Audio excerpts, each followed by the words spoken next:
Hello there, and thank you very much for opening this video. I really do appreciate it. For those of you who don't know me, my name is Bond, James Bond. I'm a health and fitness expert based in the United Kingdom. And I'm here today talking about the horrific number of knife attacks that have been in London and actually across the UK.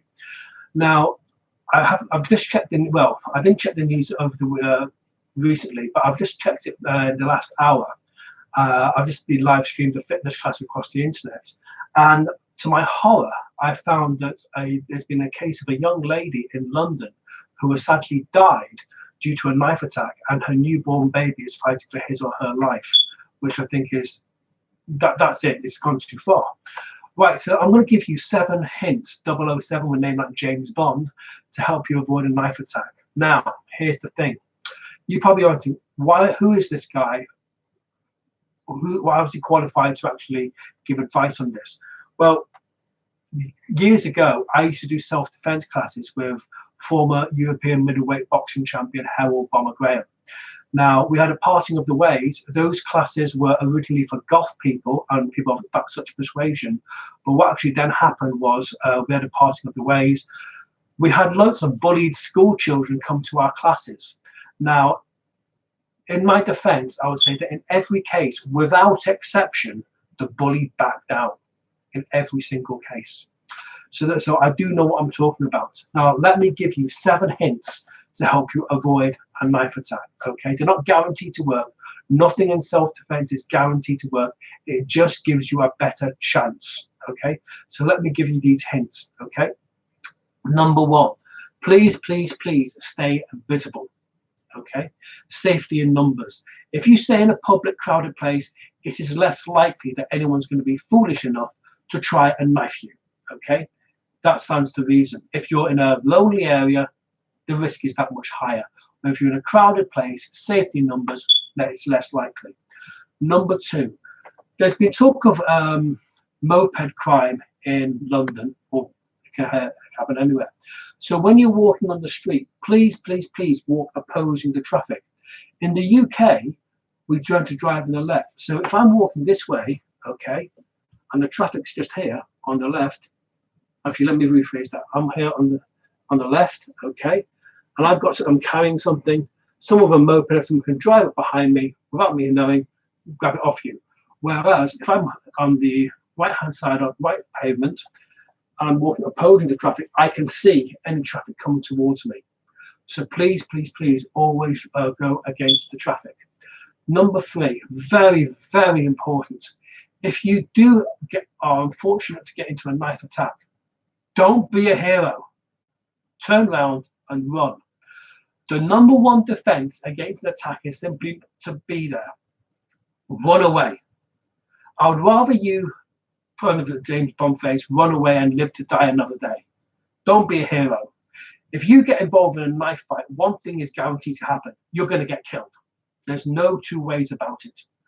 Get involved in a knife fight, you will get killed. We don't want that. Irrespective of what anyone says to you, you have loved ones who love and care about you. We don't want any more funerals to do this. Okay. Now let me give you some hints, some practical things, other things you can do, some advice you can get to actually help you avoid a knife attack. Let me just kneel now and get them. The first one I want you all to get is one of these. In the old days, we used to call them a penny whistle. Now, a penny whistle, and you should all carry these at all times of day. Heaven forbid anything happens to you, just blow into it. I just blew a little bit. You can see how much noise they make. Okay. The last thing a criminal wants is to be seen and heard. So if anything happened to you, you blow this, what's going to happen? People around you are going to notice, okay? Hopefully someone will get their mobile phone up, call the police. Other people will be getting the video cams out and basically recording what's going on and uploading it to social media. And basically, how to put this, video evidence is very persuasive in court, very persuasive indeed, okay? Next thing I want you all to get, one of these. It's a head torch. Let me put it on. Okay. Now, when you're walking at night, if you have to go down an alley or something, you got one of these on, you can see what's in front of you. If you're in a crowded area, when let's say someone's trying to think of mugging you or something, if you put this at them, they're going to think subconsciously, I've been seen. They don't want to be identified. Okay, and you'll be amazed that I do sometimes get some funny looks when I wear this, going to my local shops at night. But when I walk down the road, you'll be amazed how many people just move away. Okay, it's like having a huge force field ahead of you. So that's very important. Now, I can hear some of these youngsters saying to me, now, other people carry a knife. What am I going to do to defend myself? I'm going to give you the answer right now. This, an umbrella.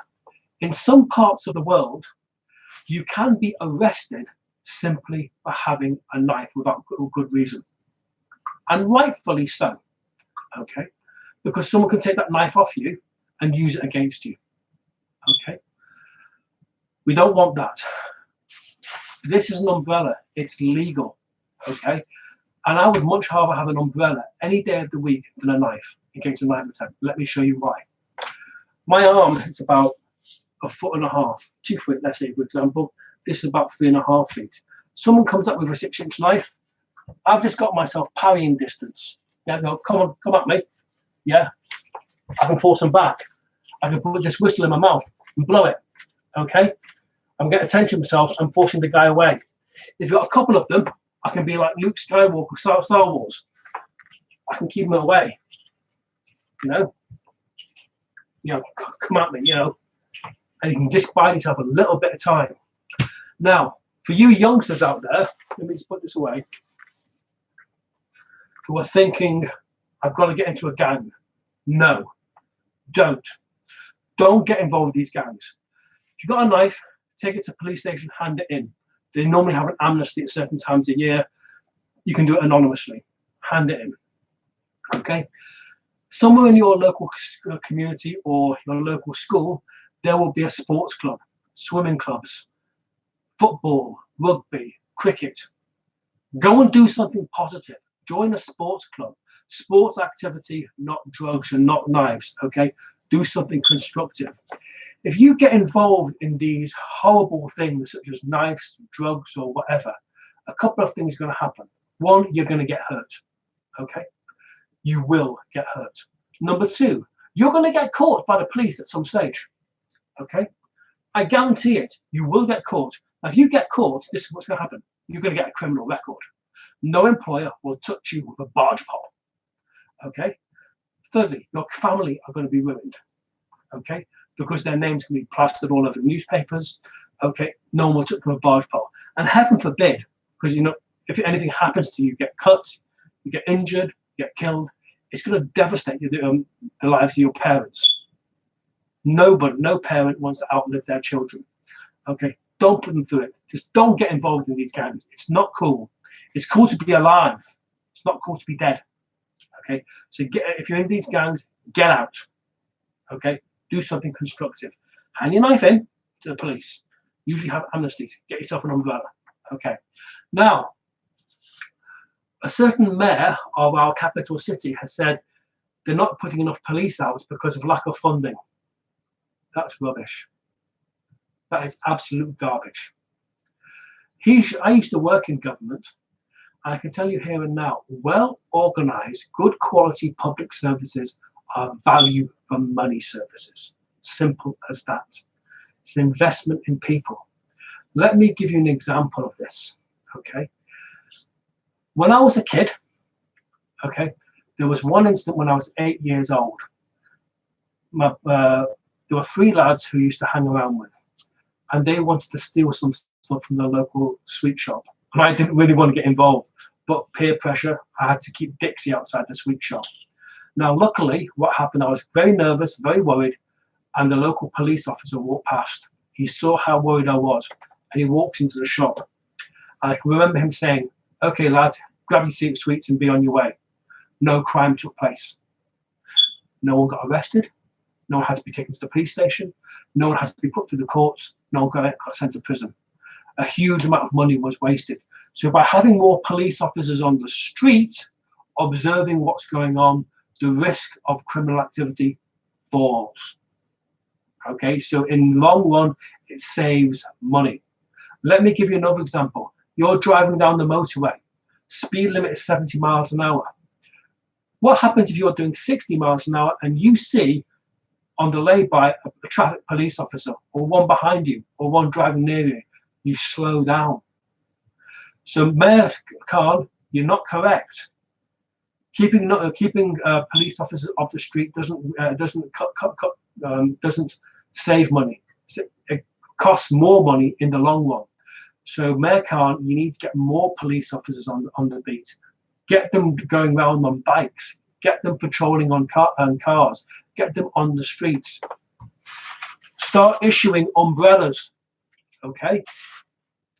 Everyone get an umbrella. Now, if you look below, I've got some resources that you can get. Click on the website below, and there are some amazing resources that you can get today.